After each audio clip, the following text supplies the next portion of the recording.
अम्मा सो गई नी का? ना रे, हाँ, सोइब का है। हम तो इंतजार करत रहनी। त चली। हाँ।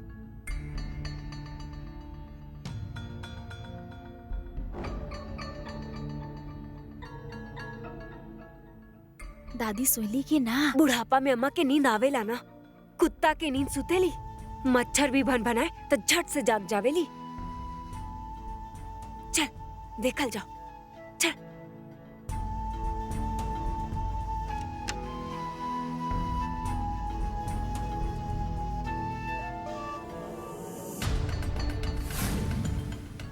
इत घोड़ा बीच के सो रहल बाड़ी। चली अम्मा, मौका अच्छा बा।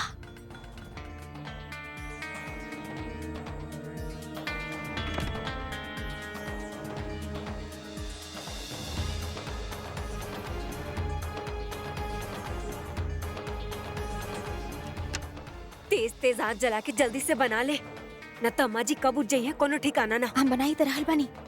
आप बाहर रह के उनका नींद पे नजर रखें। यहाँ हमके आपके जरूरत पड़े तो हम आपके मदद खातिर बुला ले। ठीक बा, पर तेजी से हाथ चलैया। हाँ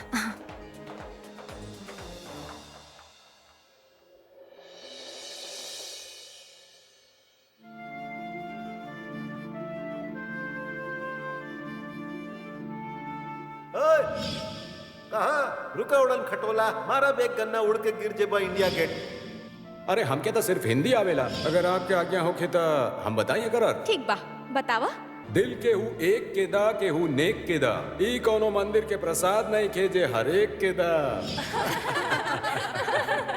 एक बार इंडिया गेट पर कैंडल मार्च कैला से तारा लगा ताकि तू जहाँ जेबू ओजिया क्रांति हो जाई। अगर सर झुका के अपना काम से काम रखतू ना तो वो मुसीबत हमनी के गले ना पड़ी। तो क्या अपने हाथ पर हमारे नाम के गोदना गोदवावे के पड़ी, टैटू। जुबान पे लगाम लगावा, न तो खींच के जूता के तलवा में चिपका दे।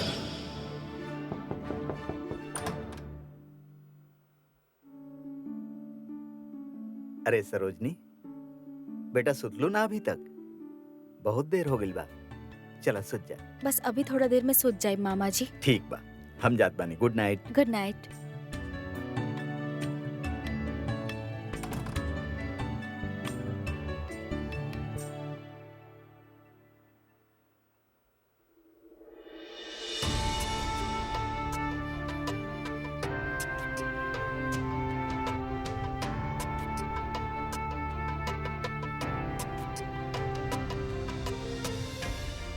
आज बहुत दिन बाद डायरी लिख रहल बानी, काहे कि मन में बहुत सारा सवाल खड़ा हो गइल बा जे हमके बेचैन कर रहल बा।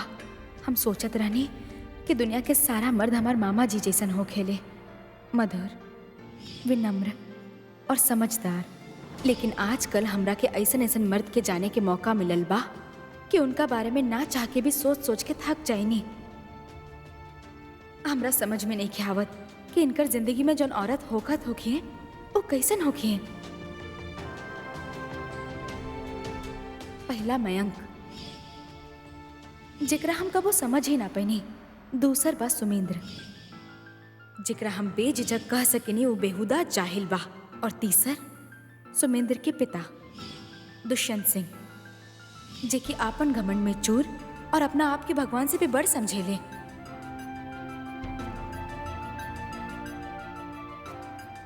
बदतमीज और औरत की इंसल्ट करे वाला। कैसे बदतमीजी से बात करत रहले हो। उनकर आवाज आज भी हमार कान में गूंज रहल बा।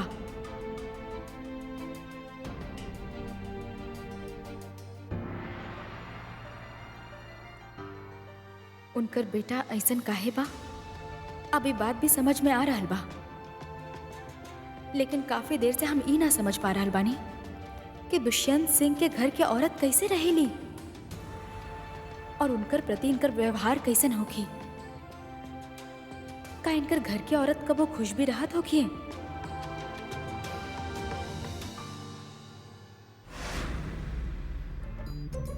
ए सपना, रास्ता नहीं बढ़ा के बनैया, कम ना पड़े के चाहिए।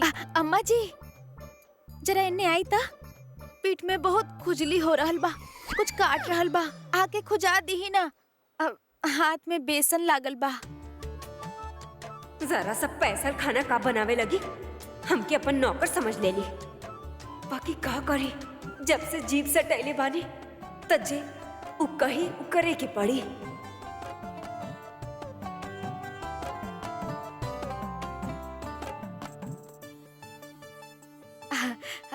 एने ना वहाँ थोड़ा दाया और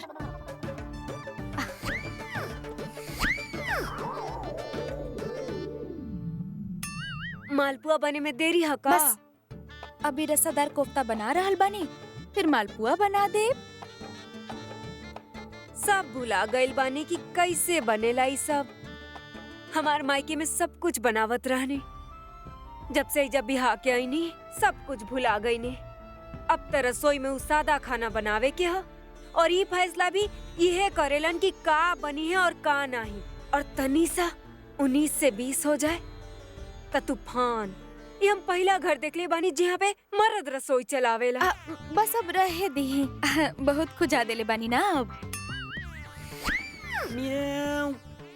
इला बिल्ली के भी खबर लग गई। रात के बाहर से म्याऊ करी हा त हम दरवाजा खोल देब, और अगर ना बनल होगी तब बता देब कि अभी नइखे बनल। बिल्ली ना बिल्ला बा। बाहर दरवाजा पे जाके नहीं वाला न्याऊ बोल दी ही, वो समझ जाई हैं कि अभी नइखे बनल। ठीक है ठीक है।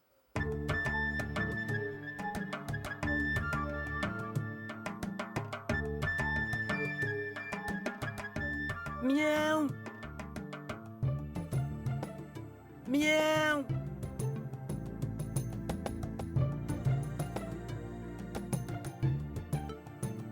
Meow. Meow. Meow. Meow. Meow. Meow.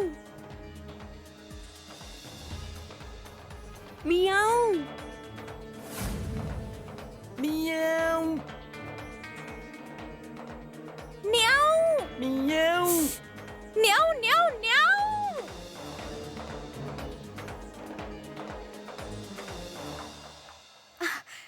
आई बिल्ला समझ गई।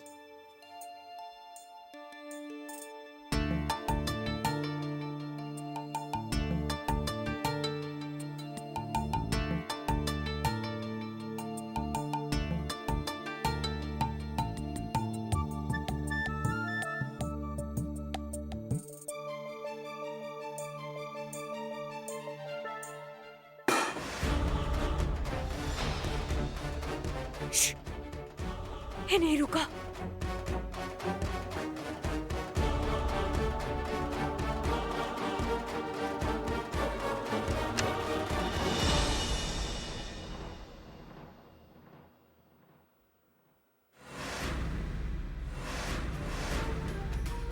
अरे अम्मा जी, अभी तो आधे रात बीतल है और आप उठ के बैठ गई नहीं। ये हमके समझ में आवेला कि आधा रात बा। तू का करत अड़वा आधा जी रात के? जी हमू पानी पी आयल रहने, वो आवाज सुनी तब आ गई नहीं। लागता हम कौनो सपना देख रहल बानी। सपना? कैसन सपना? अब सपना तो याद नहीं खे ना।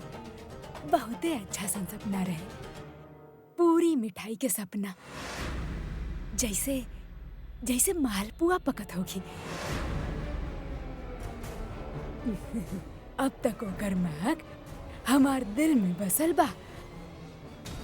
अरे अम्मा जी, उठ काहे रहल बानी? अभी तो आधा रात बचल है, सुत जाई। शायद फिर से उहे सपना आ जाए और सपना में ही सही पूरी मालपुआ खाए के मिल जाए। हमार सपने के मजाक मत उड़ावा।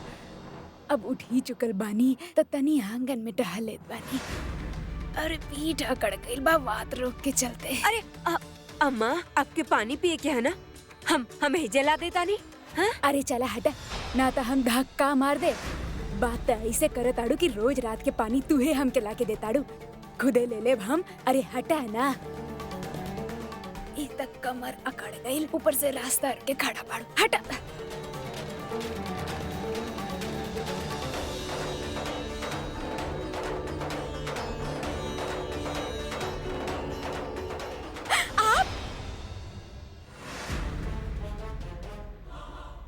तू भी जग रहल बाड़ू?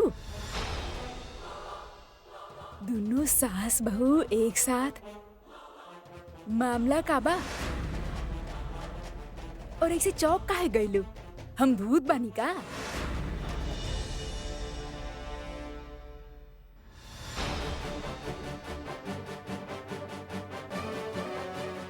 अरे ई त असल के खुशबू आ रहल बा।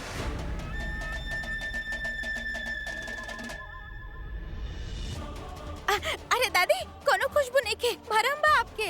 सपना अम्मा, सपना। अरे देखे द सपना बाकी सच बा। हे काली माई, ई का गुल खिला ताड़ू तू सास बहू? मालपुआ?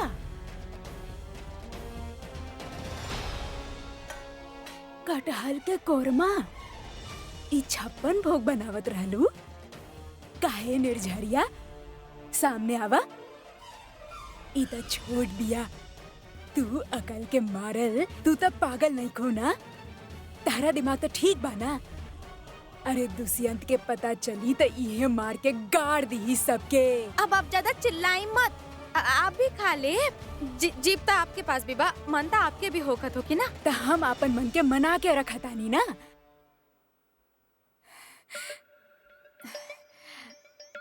बाकी बनी गई बात हम खा ही ले।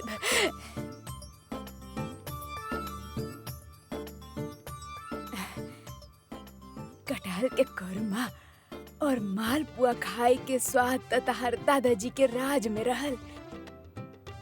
लेकिन जब से दुष्यंत के हाथ में मलिकाओ आई बा त का कोरमा और का मालपुआ।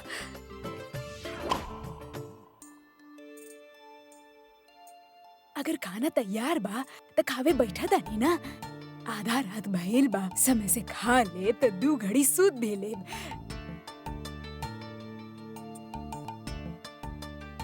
अरे दादी, एक आज हम पार्टी रख ले बानी, सब साथ में बैठ के मिल के खाए जाए। लेके आवा जल्दी से। हाँ, चली चल, हम लावत बानी। जल्दी करा। तार दादा सूत गए होगी का? उनकरा भी चटर पटर खावे के बहुत शौक बा।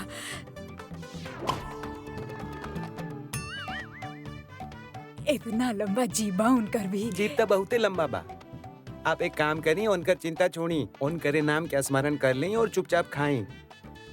उनके पेट में अपने आप पहुंच जाए। ली खाएं। वाह बबुआ वाह।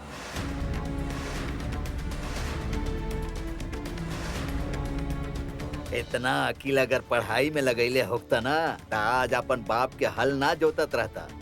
कहीं मुंसिफ होता, मजिस्ट्रेट होता। हाँ चला निकाला खाना, साथे खाई जाई। दादाजी आप सोइने ना। अरे बेटा, हम तोहार बाप के बाप बानी। तोहार लक्षण देख के ही हम समझ गेल रहनी कि आज दाल में कुछ और भी पक रहल बा। चला भाई जल्दी परोसा, बड़ा भूख लागल बा। जी जी ई ले। बस ली ली हाँ।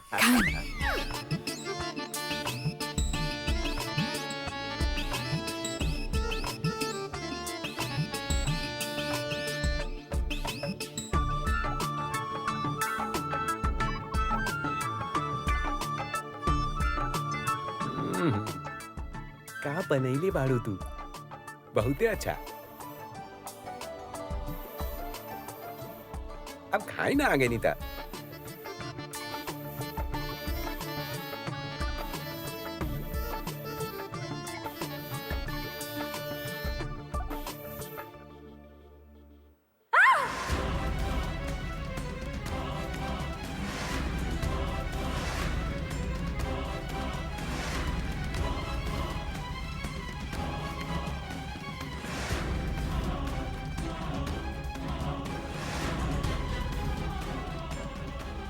इंदिरा बेटिया,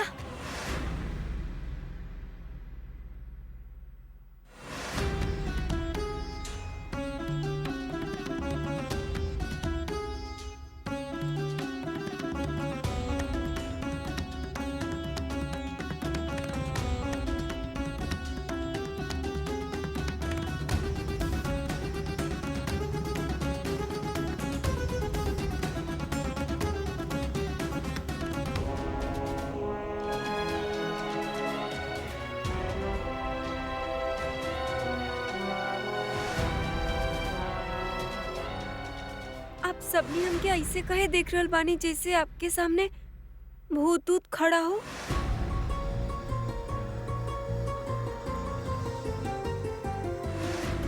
वैसे हमू ये घर में रहे नी, शायद आप हमके भूल गए रहनी। ना रे बिटिया, मैं ऐसे कैसे बात कर रहल बाड़ू? अरे एकरा भी तो खाना दो भाई। सब तो खत्म हो गई।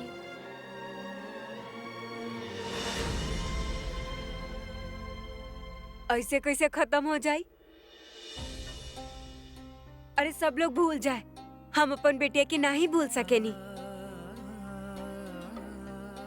आ बेटिया, हम तोरेला बचा के रख ले बानी, आजा।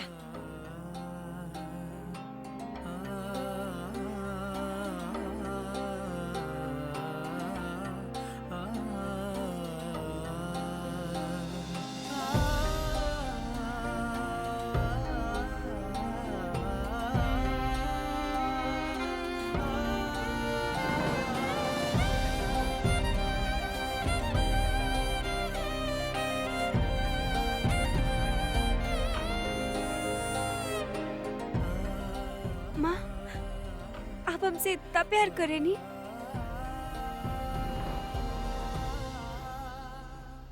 फिर बाबूजी हमसे प्यार कहे न करेलन? अरे उतारा के बिटिया ना देवी मानेला, और देवी के प्यार ना पूजा कइल जाला। पूजा करता उताहा। लेकिन हमके देवी ना बने के बा। आप लोग हमके इंसान ही रहे दी। आप सब लोग हमारी बात काहे न समझे नहीं? अम्मा,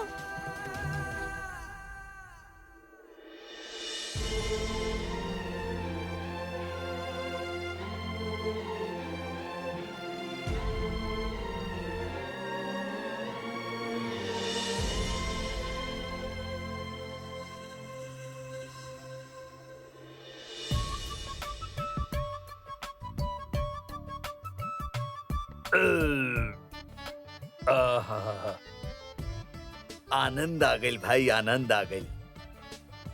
कई बरिस बाद ऐसन स्वादिष्ट खाना खाए के मिलल बा। अरे आनंद मिल गई ना, तो आनंद के महसूस करी, समझनी? यूं हल्ला मत मचाई।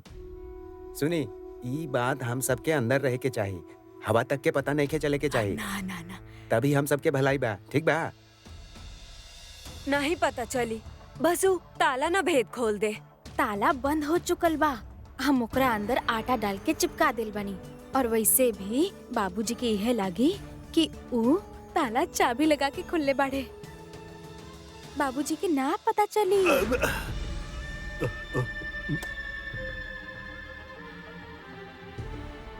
का भइल? आधा रात के नींद खुल गई हमार। लागत बा कुछ हवेली में गलत भइल बा। पक्का याद करत होखिन हमके सब। हाँ, इतना रात के सब याद करस, इतना भी प्रेम ना बाना। कुछ तो गड़बड़ बा।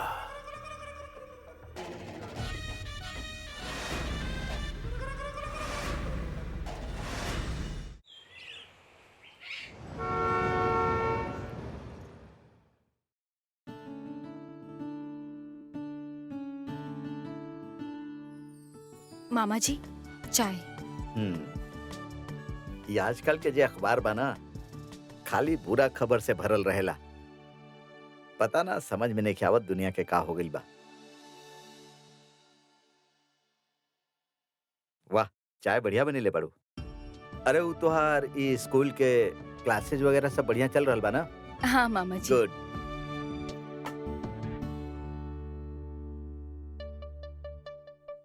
मामा जी वो हाँ बेटा, बोला का भइल? बोला बोला, का बात बा? का सोच रहल बाड़ू?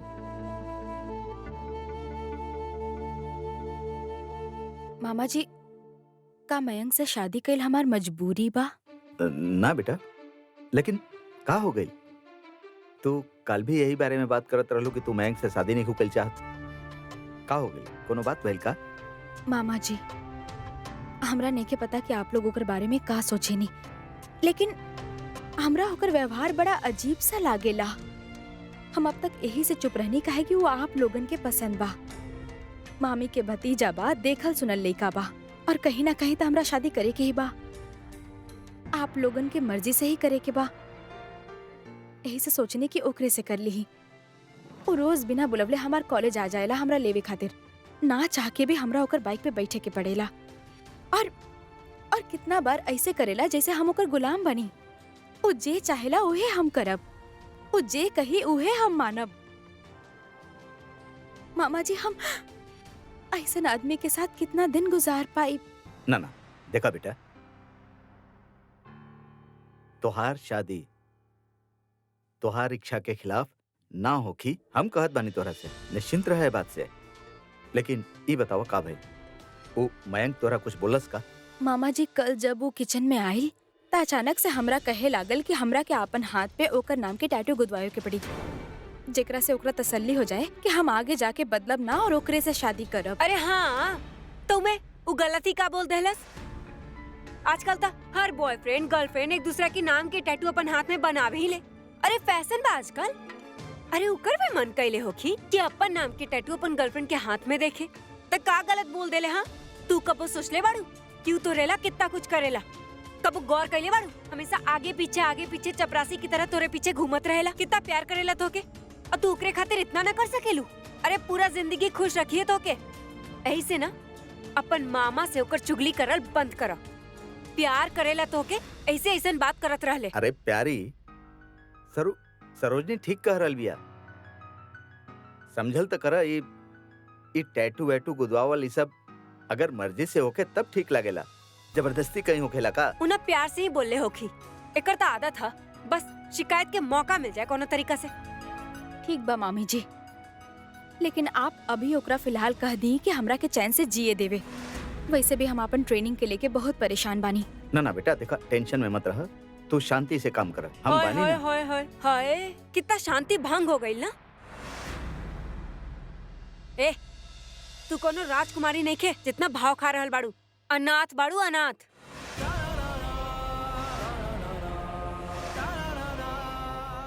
तो किस्मत अच्छा बा तोहार जे हमार मैंग तो के चाहे लगल है, न तो कुवारी पड़ल रह जैतू। और ये बड़ बड़ बात करे से पहले ना अपन औकात याद कर ले। का बेहुदी बात करत बाड़ू प्यारी तू? अरे बेहुदी ना तोहर भांजी के समझा रहल बानी। तू ही सर पे चढ़ा रख ले बाड़ा ना एकरा। एकर मतलब ही ना कि सर के ताज बन के बैठ जाई। अभागन बिया अभागिने रही, समझ लो?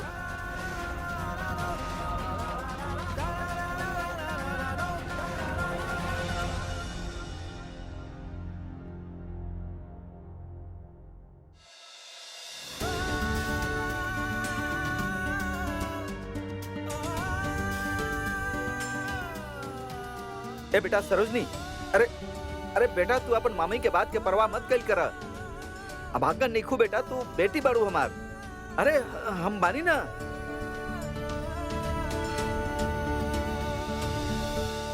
तोरा समझ में आवेला कहाँ का बोले के बा? तू त ना चुप्पे करला। बड़ा इला भांजी के मामा।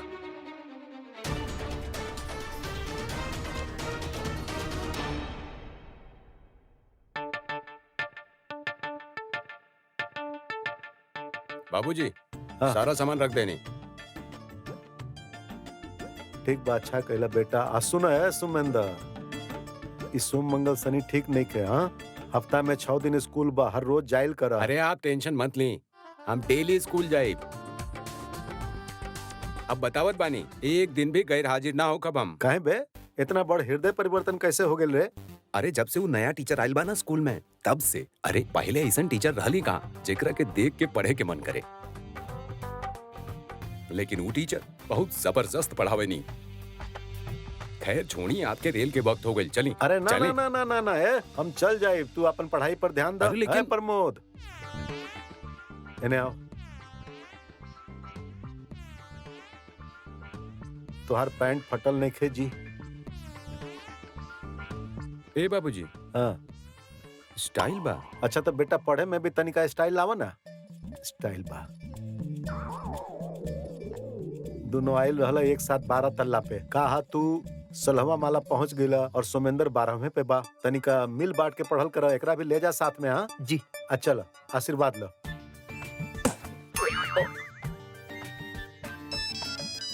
अरे फोन, आपके फोन आयल। आहा, तोहरे भाई भास्कराचार्य के मिस्ड कॉल बा। रहे द। अरे अरे का बात बा? हाँ?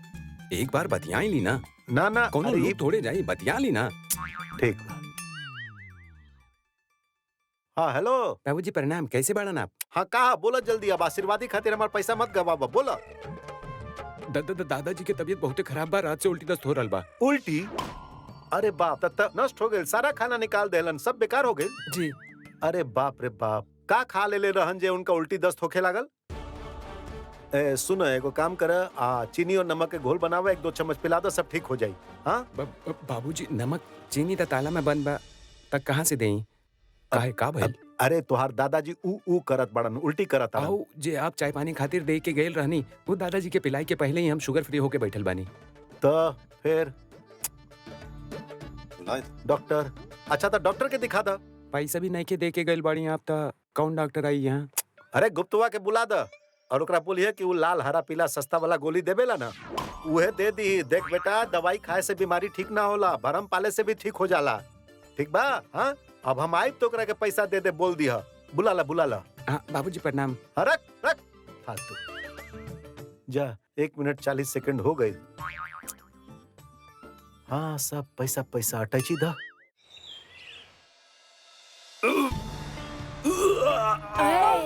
अरे निर्झरिया पानी दा।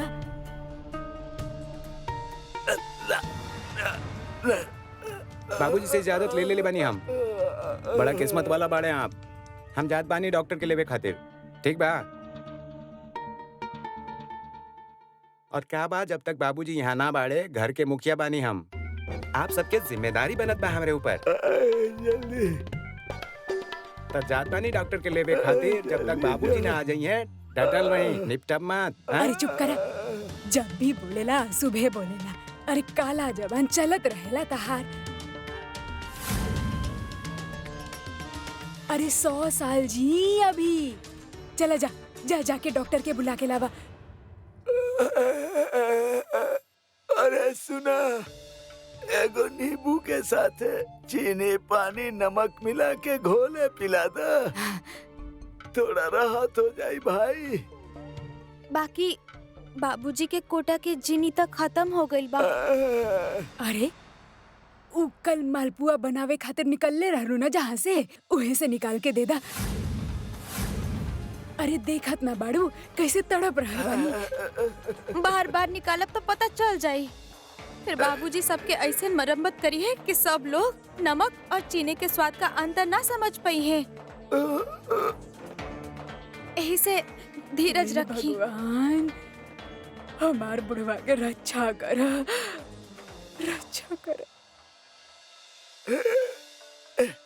ए बूढ़ा, जब हमार तबीयत खराब होखेला त तोहार बड़ा प्यार उमड़ेला हमरा ऊपर। बाकी जब हम ठीक रहिला त तू बेटा वाली हो जालू। अरे राम रे। आ रहल बानी डॉक्टर, अभी आ रहल बानी। सरोजनी चल गई सरोजनी। चल गई? अकेला कैसे चल गई? हम आयल बने नो अकेले में, रोज तो हम ही ओकरा छोड़े नहीं और टाइम पर भी आयल बानी, फिर कैसे चल गई? हम ओकरा भेज देनी। आप ओकरा भेज देने, लेकिन काहे बुआ जी? आप नहीं के चाहत कि हम बहुत कुछ चाहेनी, पर तू का चाहेला क्यों तरह से दूर चल जाए? हम ऐसा काहे चाहब बुआ जी? आप तो देखिए रहल बानी, ओकरा चक्कर में हमार सांस फूलल रहेला, नींद में भी ओकरा लेके भागत रहनी। तक काई उल्टा सीधा बात करत रहेला, कई टैटू फैटू के बात करत रहेला। हाँ, हमेशा ओकरा तंग करत रहेला, कई बच्चन की तरह हरकत करेला ओकरे सामने। हाँ बुआ जी, हमके तो ओकर नियत पर शक बा, लागत पाऊ केहू और के चाहेले, यही से ना जल्द से जल्द हम ओकर मांग में अपन नाम के सिंदूर देखल चाहता नहीं। यही से तो ये टैटू बनवावल चाहत रही कि टैटू बन जाए तो वो कहीं ना जाए, हमार नाम पे रजिस्ट्री हो जाई। वो शादी के लेके वैसे ही टाल मटोल वाली बात करत रहले कि जॉब के बाद शादी के बारे में सोचब। हम सोचनी कि टैटू बनवा के फ्यूचर के खातिर ओकरा फांस नहीं। कोनो मछली नहीं खे जे कटिया में चारा लगा के ओकरे फांस लेबा। अरे उ लइकन में से नहीं के जे टैटू गुदवावे ले अपन हाथ में। आज अपन मामा से तोहर शिकायत करत रहली। देखा अब तो के बहुत समझदारी से न होके हासिल करे के होखी। तोहरा खातिर उ परफेक्ट बीबी बा। एगो तोहर घर भी संभाली, तोहर माँ के देखभाल भी करी, तनख्वाह कमा के लइहे हुआ अलग। बचपन से लेके आज तक सिर्फ उहे कैले बाड़ी जे हम चाहले बानी। यही से तो तोके लाइल बानी आई जापे, ताकि अगर उ केहू के पसंद करे तो उ सिर्फ तू होखा, समझला? और एक दिन ऐसन भी आई कि उ सिर्फ तोके पसंद करी और तू ओकरा अपन घर पे गाय की तरह कोनो खूटा में बांध के रखिया, समझला? जी।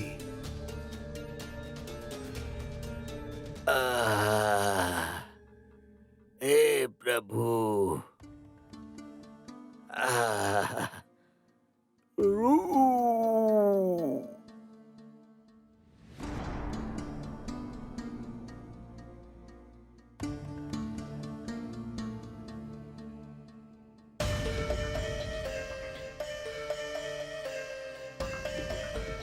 देखी इनका तबीयत तो बहुत खराब है। इनका तो पानी चढ़ावे के पड़ी, तबे जाके जल्दी से ठीक हो पाई। 1200 के 4 बोतल आई।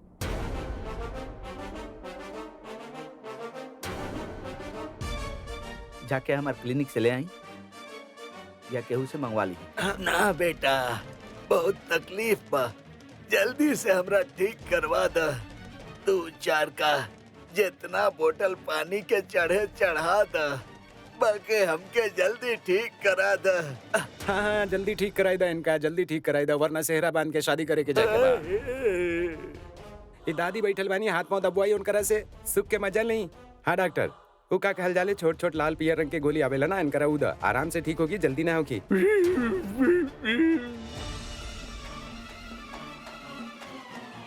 और सुना, अगर हमार जेब काटे के कोशिश कैला ना, जमीन में गाड़ देव तो होके, समझला? रुपया अगर गिरे तो आवाज आवे के चाहिए। यहाँ करोड़न रुपया गिर जाये, इतना सा आवाज ना आई, सब पैसा खराब हो जाये। जल्दी ठीक कराओ, जल्दी ठीक कराओ। जितना के कुर्ता ना बा, ओकरे से ज्यादा पाइबंद में खर्चा हो जाये, बतावा। देखी, हम जेब काटे के बात नहीं कर रहा। इनका तबीयत वाकई बहुत खराब है। इनका तकलीफ में देख के ही हम कहले रानी कि अगर जल्दी ठीक होके के बाद तो पानी चढ़ावे के पड़ी। खैर आप जैसन कहीं, दवा तो हम दे ही देत बानी। हाँ दा। अरे भाई, दर्द के कोनो इंजेक्शन है ठोक दा। अरे चुप करा ना, कब पानी चढ़ाए दा, कब इंजेक्शन लगाए दा। आप डॉक्टर के सिखाई बा, वो का करे, ऐसे उंगली रखा मुंह पे चुपचाप। हाँ, राशन और भाषण के कोनो मौका ना छोड़े ले आप, चुप रहा। ली 3 टाइम खिया दे। एक ठो अभी दे दी। हाँ अभी खिया दी। चलिए आपके बाहर तक छोड़ देते बानी। पैसा आपके बाबूजी आके दे दी। वो का बा हमारे पास छुट्टा नहीं खे ना, चलिए। हनी, एक ठो अभी खा ली।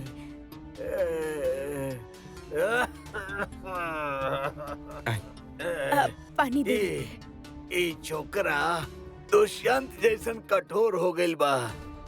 रहम नाम के कोनो चीजें नहीं खे एकरा अंदर।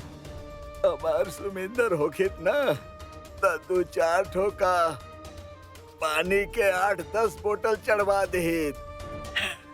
हाँ सुमिंदर, सुमिंदर। दोस्तों, हमरे खातिर बहुत चिंता के बात बा। कहा बा कि ऊंचा ऊंचा शिक्षा देवे वाली मैडम मिस सरोजनी की जिंदगी बहुत ही तेजी से नीचे खड्डा में जा रहल बा, और साथ ही साथ उनका फ्यूचर भी बर्बाद होके जा रहल बा। हाय सुमिंद, ऐसन का हो गइल? हमनी के टेंशन होके लागल यार। बतावा ना, बात का बा? का बताई? पहला खबर ई बा कि सरोजनी मैडम के बॉयफ्रेंड भी बाड़े। हाँ। मैम के बॉयफ्रेंड कैसन बा? ड्यूड बा, बहुत हैंडसम बा। अरे अब का बताएं, दूसरा खबर ई बा कि वो हैंडसम ड्यूड ना, बल्कि दिल के श्रूड बा। चिपकू, लंगूर कुमार, ना देखे में अच्छा, ना दिल के भला, डरपोक। अरे अपन भाषा में ओकरा लूजर कहल जाला। ना सुमेंद्र, ऐसा ना हो सकेला। मैम इतना समझदार और ब्यूटीफुल बानी, कोनो ऐसन वैसन से दिल काहे लगायू? आप मजाक कर रहल बानी का ना? बताई कितना समझाई के थक गई आई देखा भी कहीं पड़ी देखा बत बानी हीला टूट पड़ा। अगर नाम लिखवावे से केहू के प्यार साबित होला तो हम सरोजनी से प्यार ना करेनी और नहीं हमके कोनो प्यार अमर करे के बा। हमके सिर्फ शादी करे के बा, घर बसावे के बा और बच्चा पैदा करे के बा। माय गॉड यार, सुमेंद्र तो बहुत वीक बा यार, ये तो पूरा लूजर लग रहा बा। मैम के ऐसन चॉइस यार, मैम के हाँ, ऐसन कैसन सही चॉइस हो कहा। सकेला यार। सुमेंद्र। के बाबे? अरे मैडम आ गई। बैठो, चलो चलो। बैठो, गुड बैठो। Morning ma'am. Sit down. Class में मोबाइल? तो के पता बना कि क्लासरूम में मोबाइल अलाउड नहीं खे, फिर भी तू लेके आइला? और ऊपर से बच्चा के उल्टा सीधा चीज दिखा रहल बाड़ा, तो के शर्म ना आवेला? अरे हमें शर्म वाली का बात बा? हमें कोनो उल्टा सीधा चीज नहीं खे बाजे हम दिखावत बानी। साक्षात आपके सामने बा, देख लें आपके बहुत काम के चीज बा, आपके आँख खुल जाई, देख लें। अब तो प्रिंसिपल सर के पास जाके ही तोहार कंप्लेन करके छोड़ब हम। तुम्हारी हरकत बना सबके सामने आवे के चाहिए। अब अभी मोबाइल तोहरा के दोबारा वापस ना मिली। बहुत सहलेनी तोहार, बहुत हो गई तोहार सारा अरे बदतमीजी। भड़कत का है बाड़ू? भड़के के बीमारी हो गई बा का? जब देखा भड़कत रहेलू। अरे बहुत काम के चीज लाइल बानी आपके खातिर, देख लें। ना देखे के बा। अरे एक मिनट मैडम, ये जो फोन बा ना, बस क्लास में आप ही के चक्कर में लाइल रहनी। एक बार देख ली, बता रहल बानी।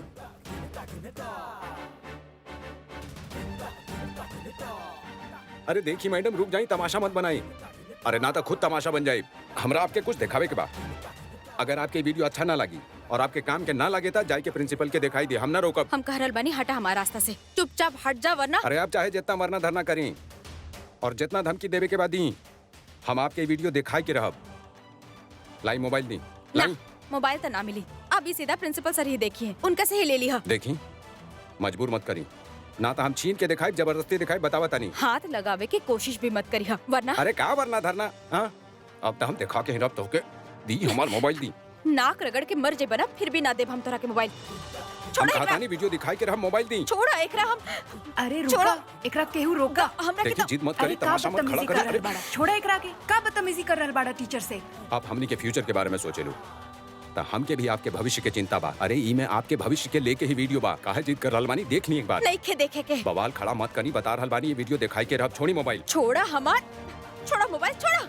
हम कहत बानी, छोड़ी मोबाइल। अरे एकरा केहू रोका। देखा टीचर से बदतमीजी कर रहल छोड़ा बा। ए। अरे छोड़ी, हम छोड़ा बता रहल एकरा, बानी। हम कह रहल बानी, छोड़ा मोबाइल। अरे केहू छोड़ा रोका मोबाइल। एकरा के। छोड़ा नहीं, छोड़ा। छोड़ी। छोड़ा एकरा। अरे हम कहता नहीं, छोड़ा इनका।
ओ माय गॉड, बदमाश शिका केला तू।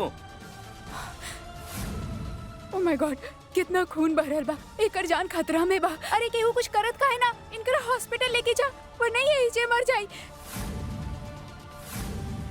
अरे केहू पुलिस के बुलावा, ई लइका भाग जाई। अरे बुलावा केहू पुलिस के।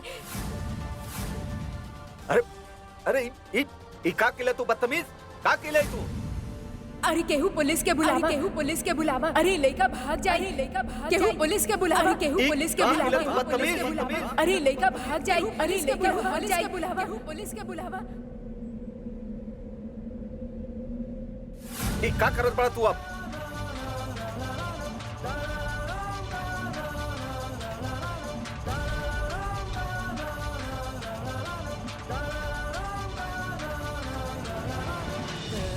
जख्म गहरा बा, बात समझे की कोशिश करा, तबीयत बिगड़ जाई। हमरा प्रिंसिपल के इन्फॉर्म करे के चाहिए।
आई मैडम आई आई इला इला पकड़ा पकड़ा। हाँ इमरजेंसी बा इमरजेंसी हटा इमरजेंसी बा इमरजेंसी। आई आई आई आई मैडम जी जल्दी आई।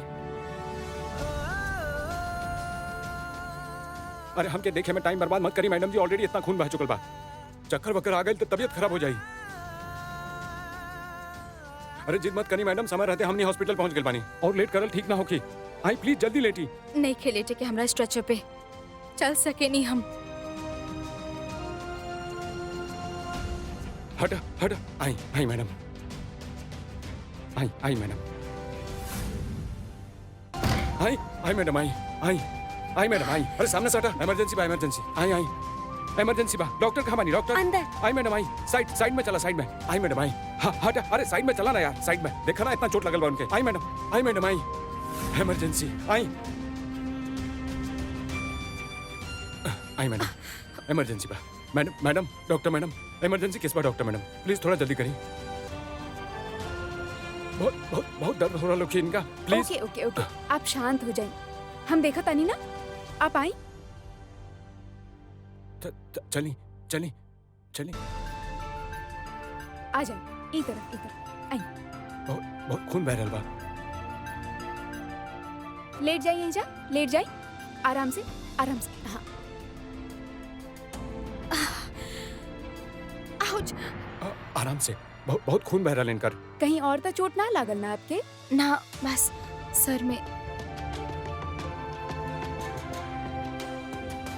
थोड़ा आराम से, बहुत खून बह रहल बा इनका। थोड़ा आराम से, इनका दर्द होई। दांत साफ करके टाका लगावे के पड़ी डॉक्टर। ओके डॉक्टर। टाका टाका कैसे लगी है? बेहोश करके या ऐसे ही? अरे ऐसा लगाई था, उनका बहुत दर्द हुई और इनके खून भी चढ़ावे के पड़ सकेला। लेकिन आप चिंता मत करी, हम देव खून, हमारे खून के टेस्ट करी, जितना खून चाहिए उतना मिली। और हमारे खून ना मैच कैलस, हम अपन दोस्तन के बुला ले, बहुत लोग बाड़े। आप बिल्कुल बेफिक्र हो जाएं और कुछ भी चाहिए ना तो हमके बताएं, हम सब चीज इनके इंतजाम कर ले। लेकिन इनके तकलीफ ना होवे के चाहिए। रत्ती भरना। देखी, आप काउंटर पे पैसा जमा कर दी और एहिजे वेट करी। कोनो जरूरत पड़ी तो हमनी तारा के बुला ले। रिलैक्स, डोंट वरी, हमनी बानी। हम ना डॉक्टर, पैसा जमा हम करा दे।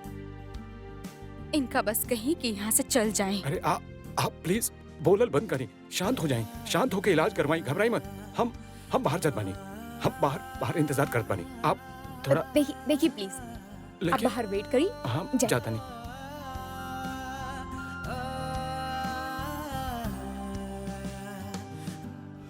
प्रणाम ठाकुर साहब। खुश रहा हरिया रतन। कहाँ जा रहल बाड़ा सुबह सुबह भाई? बात ही बाकी आज कटहा में बाजार लगे लाना था, थोड़ा फल फूल लेके जा रहल बानी बेचे खातिर। अरे यहाँ तहार मालिक के तबीयत खराब बा, अपच हो गइल बा, डॉक्टर अन्न खावे से मना कइले बा। त तू लोग तनी तनी फल त नजराना में द। हमके नइखे खाए के ई मुफ्त के फल। दुष्यंत आज जे हो गइल बा वो तोहरा वजह से हो गइल बा। शुरू से तू ही बिगड़ले बाड़ू ओकरा।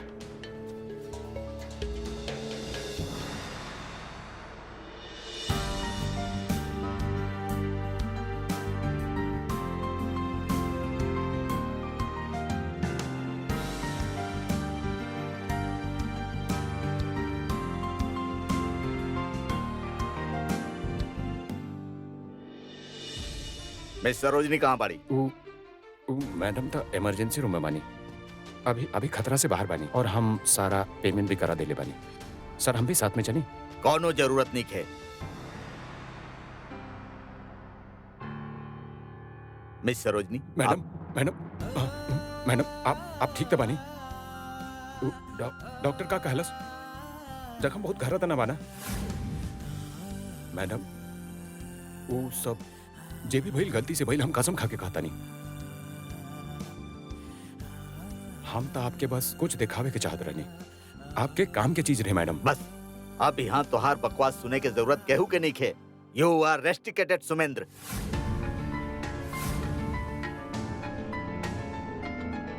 कल से स्कूल आवे के कोनो जरूरत नहीं है। लेकिन सर हम तो टीचर जी के। एनफ। अब कल से स्कूल के आसपास भी नजर मत आइहा। मिस सरोजनी, एकरा से बात कल बेकार बा। आई बाहर गाड़ी खड़ा बा, हम आपके घर तक छोड़ देत बानी। आई प्लीज।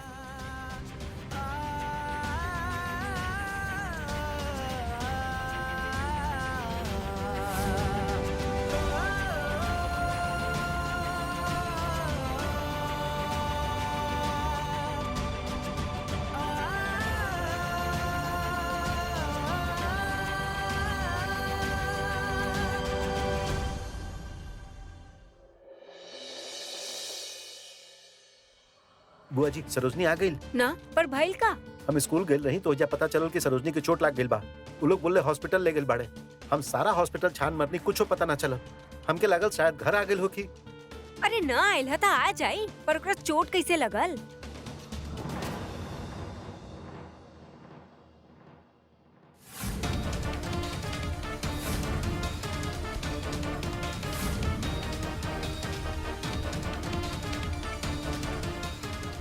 अरे बाप रे, हम कहले रहे ना सरोजनी के चोट लागल बा।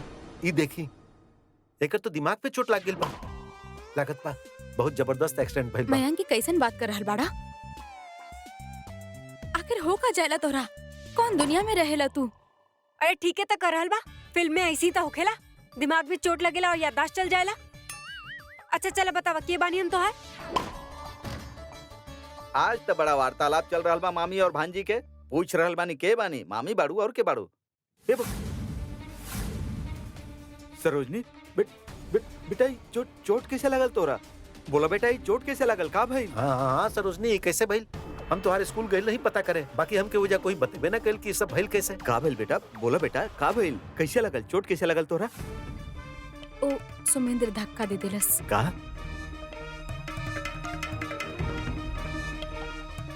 सुमेंद्र, इस सुमेंद्र के हरकत ना दिन प्रतिदिन बढ़त जा रहल बा। मयंक, तू अभी चल हमरा साथ। कहाँ रहेला वो? ओ करतब चल तू हमरा साथ अरे चला। रुकी फूफा जी। अब की बार न जाके घर में घुस के मारा बुकरा। चला अभी हमरा साथे चला, बता दे बुकरा कि हमनी के बानी। ऐसा नवारा के कहाँ ढूंढब? ऐसा लोग घर पर कहाँ हो खेलन?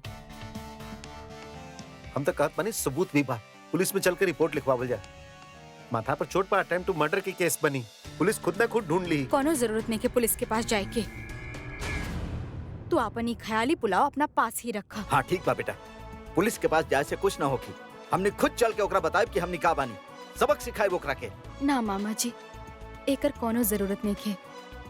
ओकरा स्कूल से रेस्टिकेट कर दिहल गइल बा, अब ओकर करियर खत्म बा।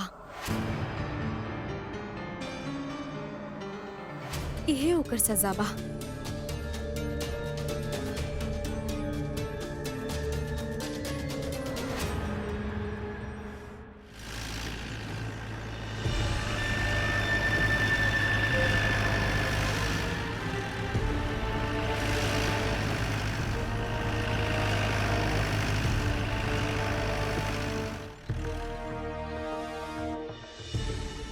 हाँ हाँ खुश रहा खुश रहा।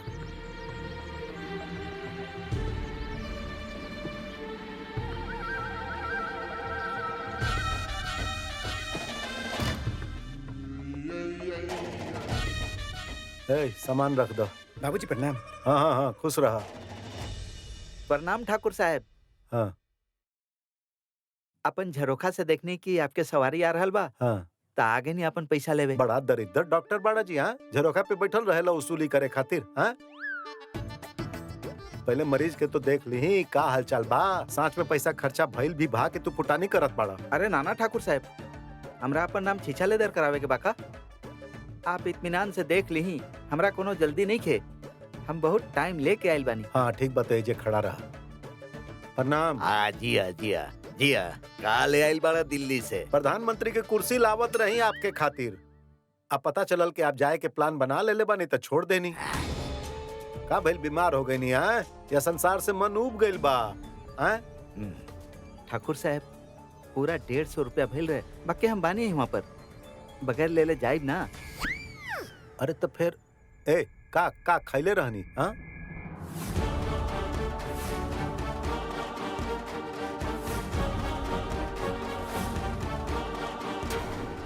अब का बताएं ठाकुर साहब, एक तो उम्र हो गई बा इनकर, ऊपर से तेल मसाला में बनावल कोनो गरीब चीज के भोजन कर ले रहले।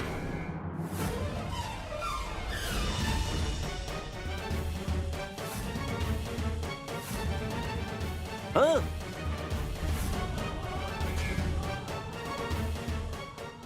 गरिष्ठ भोजन? हमरे यहाँ तो ठीक से भोजन भी ना मिलेला, तो फिर गरिष्ठ भोजन कहवा से हो गेला? कहाँ गए रहन रे खाए खातिर? हाँ कब पूजा पाठ रहे का कहीं गांव में? कोनो बात नहीं खे, हम तो इनका आँख से पूछ ले कि पिछला 4 दिन में का दबैले बड़ई। तू निकला, चला जा। लेकिन ठाकुर साहब, वो हमार पैसा मिल जाये तो हम चल जैती। पैसा?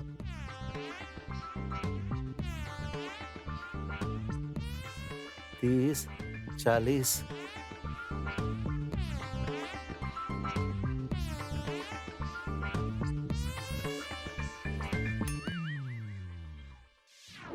पकड़ा। लेकिन ठाकुर साहब, ई तो सिर्फ 50 रुपया बा, अब बाकी के 100 रुपया। अरे 100 उतोहार कुकुर बाना, झबरालू बिलायती कुकुर। वो पिछला मंगलवार के हमार खेत में घुस गए रहे बैगन के बगान में। साला बड़का पेड़, लदल पेड़, हाई हाई बैगन सार मुँह देलस, पूरा पेड़ जर गए। 100 रुपया के नुकसान हो गए और 100 रुपया एकरा में काट लेनी। अब चला, का देखता तू लोगन के ना। ए डॉक्टर, अरे हरावा, कह रे बुड़बक, दुष्यंत के काहे बता देला? हम गरिष्ठ भोजन कैले रहनी। तो और का बताई? जौन खैली हुए तो बताओनी ना। अब जा, दुष्यंत के मन में आ गेल ना तो वही 50 रुपल्ली भी छीन ली तोहरा से। गलती हो गई हमरा से। आह, आह, आह।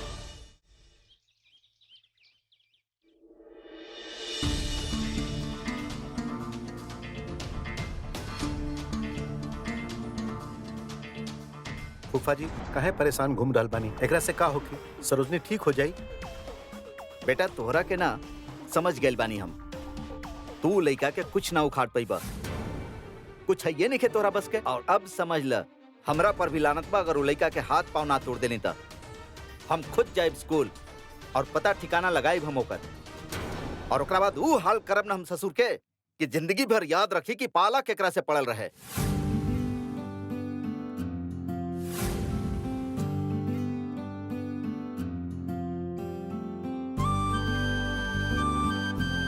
वो देख रहल बाड़ा सामने वाला घर? वो सामने वाला घर सरोजनी के बा।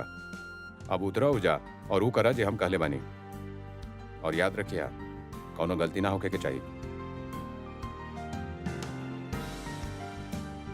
यार ई काम तोहरे करे के चाहिए। अब गलती तोहार बा तब माफी भी तोहरे मांगे के चाहिए ना। अबे एन मौका पे धोखा दे रहल बाड़े। तू डर गईला तो कोनो बात नहीं के। अरे हम तो के अपन मैसेंजर बनेले रहनी यार, लेकिन तो हर बैग में गुदा के कमी निकलल। पकड़ाई। अब देखा हमरा में इतना दम बा कि हम सामने से जाके अपन गलती के माफी मांगा। हटा जा रहल बानी। फूफा जी आपके ये सब करे के जरूरत नहीं है, हम बानी ना, आप चिंता मत करी। ओकर पता तो हम लगाइए ले। अब तक सॉफ्टली हैंडल करत रही, लेकिन अब समझ में आ गेल कि का करे के बा। एक बार देखी हम का करत बानी। तोहरा से कुछ ना हो पाई। हम खुद जा रहल बानी उ लइका के कुंडली निकाले खातिर।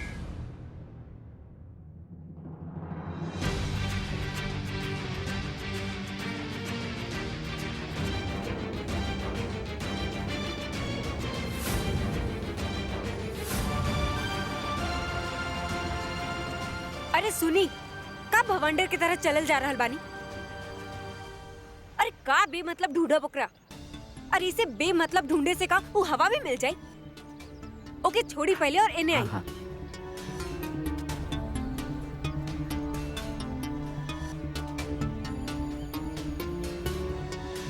ए यार सुमो, हमरा कुछ ठीक नहीं लगत यार। लड़की के मामला बा और मुद्दा भी अभी गरम गरम बा। पता ना होकर फैमिली कैसे रिएक्ट करी। हमार बात माना, आज रहे दा, कुछ दिन बाद माफी मांग लिया यार। हाँ यार, हमके भी कुछ ठीक नहीं लग रहा। सारा घर वालन के सामने जाके उसे माफी मांगी, सरोजनी के अच्छा ना लगी। हमके लागत बा कि हमके अलग से जाके उसे माफी मांगे के चाहिए। चलत बनी यार।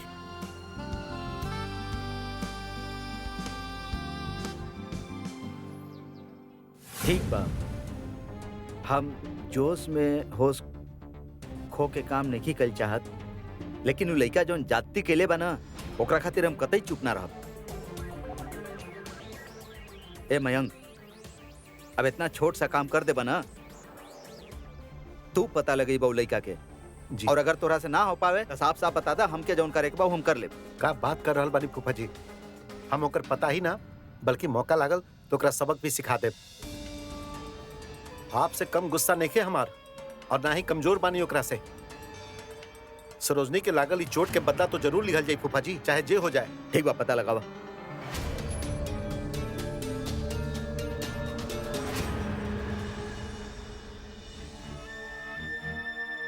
पानी। हाँ लावा।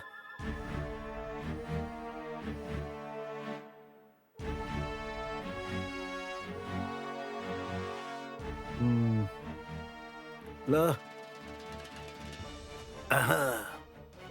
ए कहाँ बाड़े सब? हाँ अम्मा, सपनवा, अरे हम आ गए नहीं घूम के दिल्ली, और तू लोग घुसल बड़ा घर में बन के बिल्ली। आवो भाई सामने आवो सब।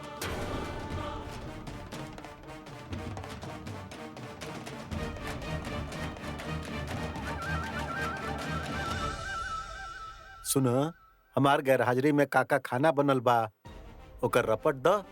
जी पहला दिन तो उ करेला के सब्जी आप दे के गल रहनी ना, उहे बनैले रहनी। हम्म, और रात के लौकी के सब्जी और रोटी। अरे वाह। और कल का बनल रहे? आपके बतैले रहनी ना कि सब्जी खत्म हो गई। आप कहले रहनी कि हाथा से बथुआ के साग ले आई है, उहे तड़का डाल ले रहनी। नहीं, वो तो दिन में रात में का बनल रहे? उ थोड़ा सा दाल बचल रहे, ओमे ही पानी डाल के बढ़ा ले रहनी और सब लोग उहे रोटी के साथ खैले रहे। अच्छा, ये तो बड़ा सुपाच्य भोजन होखेला, दाल और पतला दाल रोटी। तो फिर वो बूढ़ऊ बीमार काहे हो गेला ना? और वो तो गुप्ता बोलत बा कि बड़ा गरिष्ठ भोजन खैले बाड़े, मिर्चा तेल मसाला।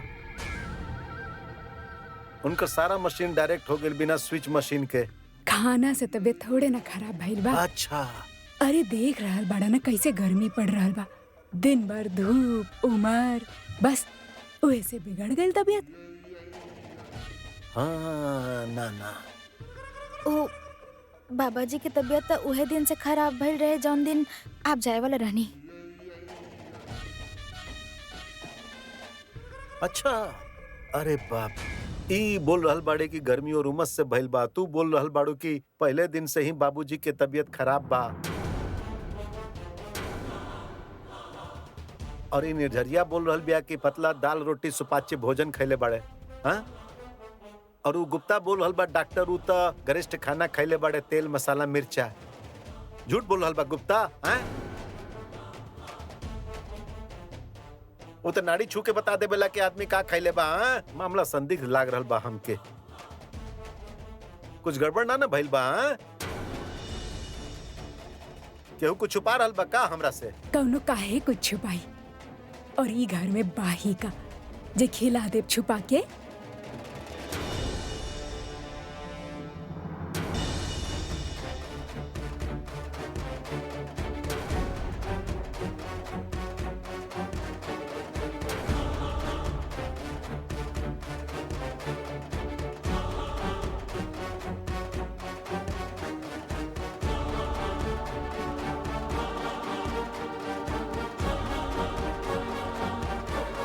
अरे सांप काहे सूंघ गइल? हाँ? जब केहू कुछ कहबे ना कैलस त जा अपन अपन काम कर। चल 1 मिनट। लेकिन एगो बात ध्यान रखिए, वो रसोई के रहस्य के काम माजरा बाई तो हम पता करिए ले। कुछो गड़बड़ी भइल होखे त कौनो के ना छोड़ब। एगो चीज से हमके बहुते नफरत बा, हैं? और वो है अब झूठ। झूठ। अगर कुछ गलत भइल बा और केहू भी झूठ बोलले बा तो समझला कि ओकर चला जा। चल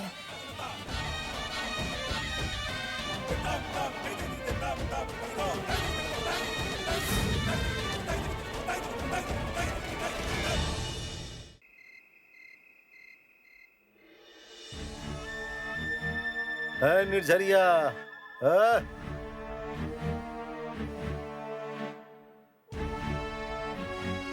कहाँ गईले?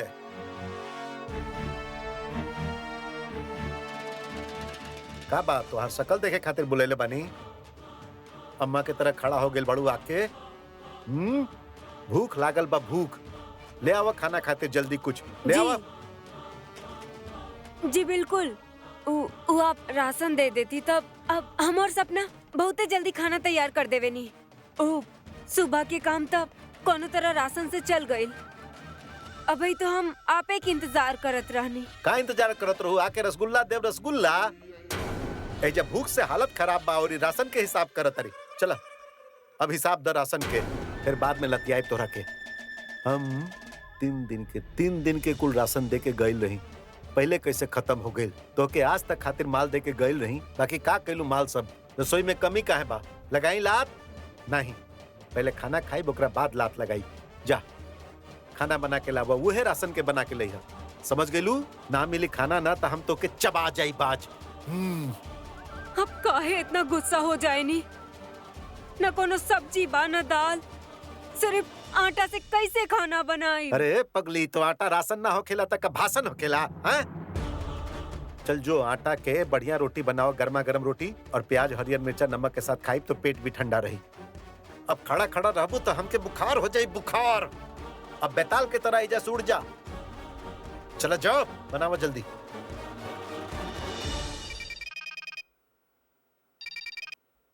हाँ सुमेंदर, अरे एक बार फिर अंग्रेजी बोल देना, हमार करेजा में ठंडक पहुंच जाई। ये सब अशांति कैले बिया घर में, बोला। अरे अंग्रेजी अंग्रेजी मत खेली, हमार दिल के बत्ती गुलबा टूट गईल बा। हमार दिल टूट गई? अरे कैसे संभाल के ना रख ले रहला? लालटेन के शीशा बाजे संभाल के रखब, हैं? खिल्ली उड़ा रहल बानी हमार दिल के। अब एक बात सुन ली, हम वो स्कूल ना जाए, ना पढ़ाब अब वहाँ पे। ना पढ़बा? अरे का बकवास कर रहल बड़ा यार, कोमा में भेजबा का हमरा के? अरे आप जाने नहीं ना, प्रिंसिपल बहुत बदतमीजी कैले बा हमसे, हमसे बर्दाश्त ना भइल। तू हमार बेटा हवे के दुश्मन? हम इतना पैसा खर्च के नहीं कोठरी पे कोठरी बना रहल बानी और तू हमार मजाक उड़ावता रे। और तुहार दिल टूटी तो तू हमार कमर तोड़ देबे? हां, वो प्रिंसिपल कोनो लौंडिया है का कि जो तुहार दिल तोड़ देलस? चुपचाप मुंडी गाड़ के ओइजे पढ़, समझ गईला? हमके रावण बनत 2 मिनट भी ना लागी। जितना जूता मारब उतने माला भी पहनाई। बात कर रहल बाड़े फालतू। फोन रखा और चुपचाप पढ़ाई पर ध्यान दो। ए बाबूजी, जब दिल से पढ़ाई ना होता ना करे के चाहिए पढ़ाई। ए सुमेंदर, आके वजह पटक के मारब तो तुम्हार दिल ठिकाना पर आ जाए। कैसन दुखी करे वाला बात करे नहीं आप। खैर कुछ भी कहीं, वो प्रिंसिपल से कह के अपन पैसा वापस ले लें। अब आपके पैसा के और नुकसान हमसे देखल ना जाला बाबूजी, हम का करें? ए बेटा, का पैसा वैसा कर रहल बाड़ा? पैसा लुटा के रखवा ली। हाँ, हम प्रिंसिपल से भी पूछब का बात हो गई, का घटना भइल कि हमार सुमेंदर के दिल टूट गई? हाँ? अरे बाबूजी, दिल के मामला ना होखत ना तो हम इतना बड़ा कदम ना उठाई, हम बतावत नहीं। हाँ तो ठीक बा, ए बेहुदा फोन रख, फालतू बात करत बा। नरक फैमिली बाप पूरा। अरे बाप रे बाप, इन्हें किचन के टेंशन, उन्हें सुमेंदर के टेंशन, सब पागल कर दी हमके, भेज दी काके हमके। बहुत करप्ट हो रहल बनी बाबूजी, वेरी हीटेड कन्वर्सेशन। ए बाबूजी के तो हम बाद में देख ले, पहले अपन काम करत बानी।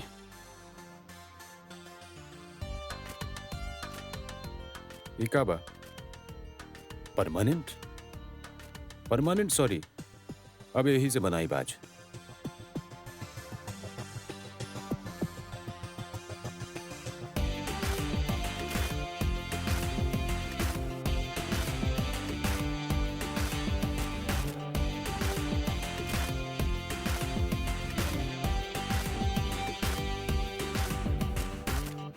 अभी का बा भाई, फिर से नया ड्रामा?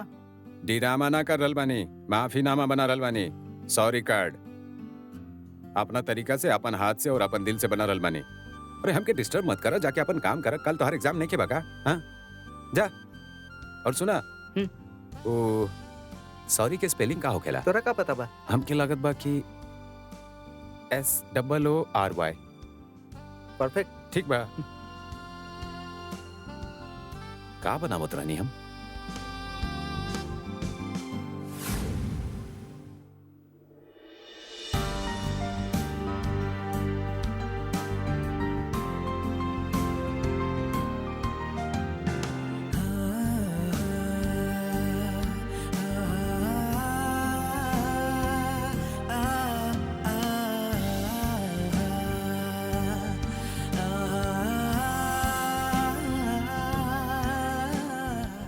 Emergency, emergency. और इनका खून भी चढ़ावे के पड़ सकेला, लेकिन आप चिंता मत करी, हम देव खून।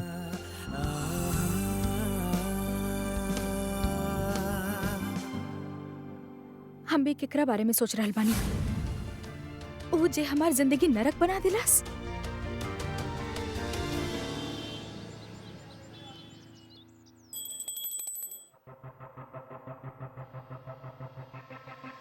कृपा बना के रखी प्रभु। हाँ, समय के ऊपर हमार कंट्रोल बनल रहे। ठीक बा? हाँ, आशीर्वाद द कि हम फली फूली। हाँ, मन ही में द पर द चला द। हाँ,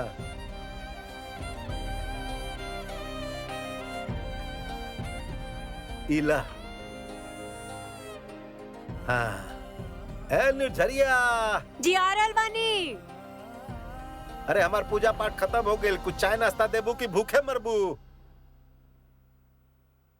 चाय नाश्ता तो तब देहब ना जब आप राशन के सामान दे। हाँ तो चल।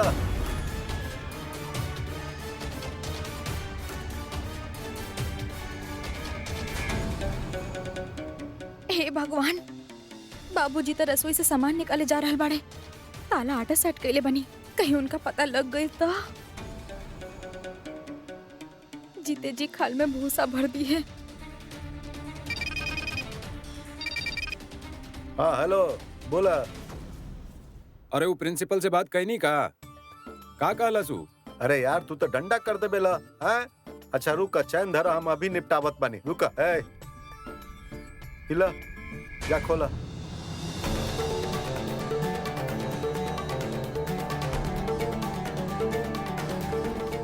खोला, हम आ रहल बानी।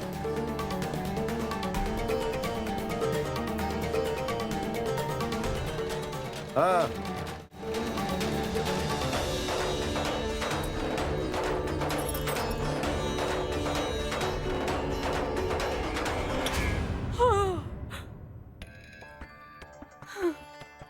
देवी माँ आपकी कृपा, आप हमके बचा लेनी।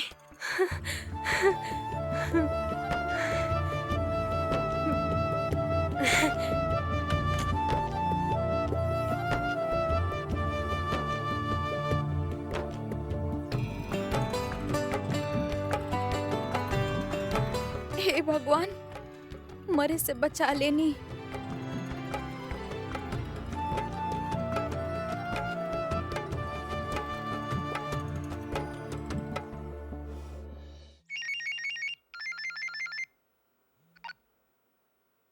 Hello hello. हाँ हम दुष्यंत ठाकुर बोल रहल बानी, प्रतापगढ़ से। ओहो, अच्छा भाई आप फोन कैनी, हम आपका ही फोन करे वाला रहनी। अच्छा आप फोन करे वाला रही और हम कर देनी, तो हम काट रहल बानी, करी होने से। बढ़िया भइल, पैसा बच गइल।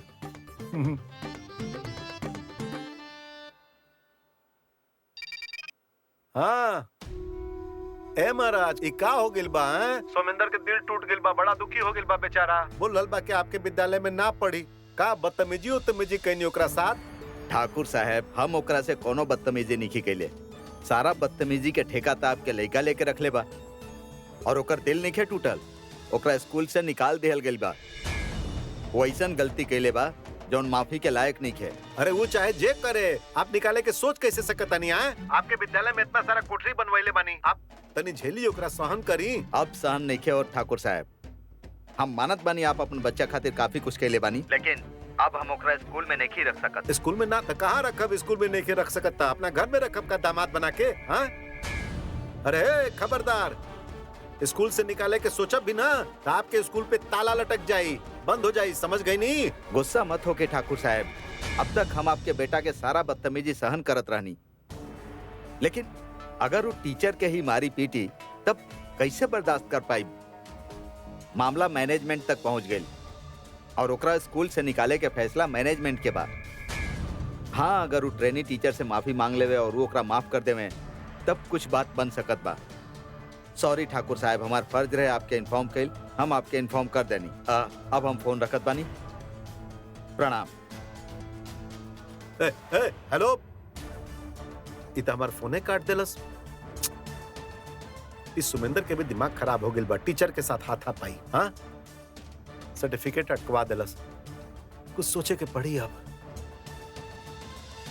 अरे पूरा कहानी बतैले बानी ना कि का भइल रे हमरा उ टीचर के बीच, त काहे इतना हंगामा कर रहल बानी यार? अरे दिल टूटल बा, दीवार ना जे जोड़े के पैसा लागी। अरे बाप बानी, बेटा पे भरोसा रखी। और रहल बात उ टीचर के, तो वो हमके माफ कर दी, ओकर जिम्मेदारी हमार बा। ओकर टेंशन लेके आप हाफी मत, मस्त रही, खुश नहीं। चली, बाय। हाँ हाँ, खुश रहा खुश रहा। ठीक बा। इहो न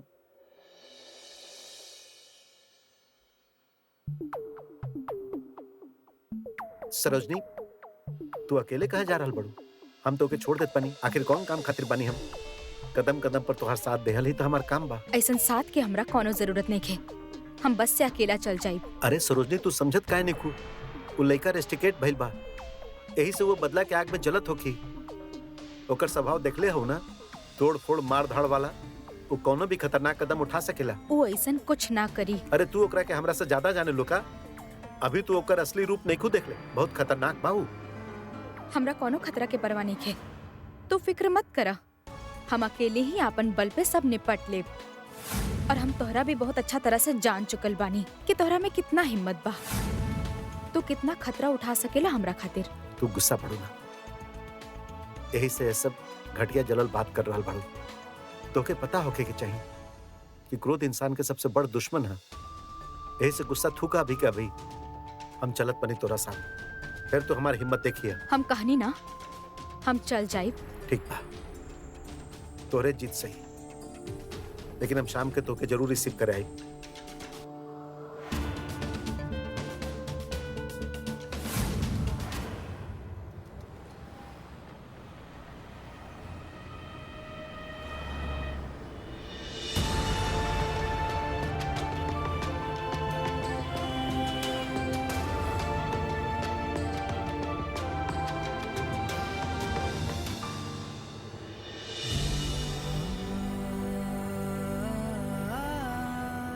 अरे के भाई?